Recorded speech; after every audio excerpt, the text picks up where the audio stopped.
സഹോദരരെ, വിശുദ്ധ പൗലോസ്ലീഹ ഫിലിപ്പിയർക്ക് എഴുതിയ ലേഖനം അധ്യായം 2 1 മുതൽ 11 വരെ വചനങ്ങൾ ഗുരു ആശീർവദിച്ചു.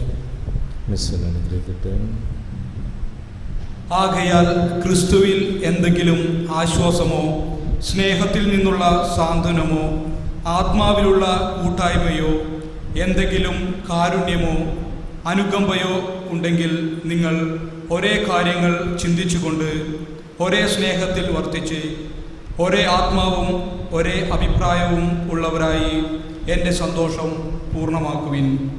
മാത്സര്യമോ വ്യർത്ഥാഭിമാനമോ മൂലം നിങ്ങൾ ഒന്നും ചെയ്യരുത്. ഓരോരുത്തരും താഴ്മയോടെ മറ്റുള്ളവരെ തങ്ങളെക്കാൾ ശ്രേഷ്ഠരായി കരുതണം. ഓരോരുത്തരും സ്വന്തം താല്പര്യം മാത്രം നോക്കിയാൽ പോരാ, മറിച്ച് മറ്റുള്ളവരുടെ താല്പര്യവും പരിഗണിക്കണം. യേശു ക്രിസ്തുവിനുണ്ടായിരുന്ന ഈ മനോഭാവം നിങ്ങളിലും ഉണ്ടാകട്ടെ. ദൈവത്തിൻ്റെ രൂപത്തിലായിരുന്നെങ്കിലും അവൻ ദൈവവുമായുള്ള സമാനത നിലനിർത്തേണ്ട ഒരു കാര്യമായി പരിഗണിച്ചില്ല.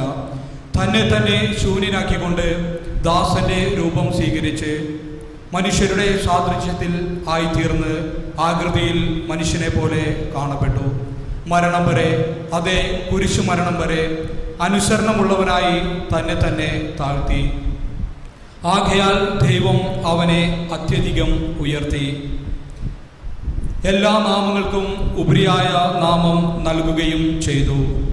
ഇത് യേശുവിൻ്റെ നാമത്തിനു മുൻപിൽ സ്വർഗത്തിലും ഭൂമിയിലും പാതാളത്തിലുമുള്ള സകലരും മുട്ടുകൾ മടക്കുന്നതിനും യേശുക്രിസ്തു കർത്താവാണെന്ന് പിതാവായ ദൈവത്തിൻ്റെ മഹത്വത്തിനായി എല്ലാ നാവുകളും ഏറ്റു പറയുന്നതിനു വേണ്ടിയാണ്.